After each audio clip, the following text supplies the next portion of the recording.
Swachhandhra corporation state డైరెక్టర్లు ఇద్దరు ఇచ్చారు, నాగలక్ష్మి గారిని నాకు.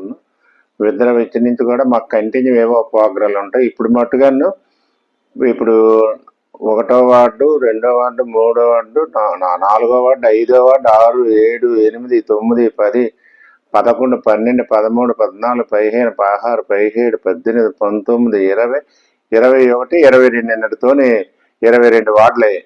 అక్కడ స్టాఫ్ ఎంతమంది పనిచేస్తున్నారో ఆ వార్డులో ఎటువంటి వర్క్ వస్తుంది, ఒకవేళ ఏమైనా స్టాఫ్ ఏమైనా తక్కువ లేకపోతే ఉండి ఏమైనా పని చేయడానికి కొన్ని ఇబ్బందులు పడుతుంటారా అది ఒకటి చర్చిస్తాం. తర్వాత తడి చెత్త, పొడి చెత్త, వేస్ట్ చెత్త అది ఎలాగ తీయాలా, ఎలాగ బండికి ఎక్కించాలా, ఎలాగ పంపించాలా, అది ఎప్పుడు తడి చెత్త పొడి చెత్త ఏ రూపంగా గ్రేడ్ చేయాలని చెప్పి అదొక సమస్య మాట్లాడతాం.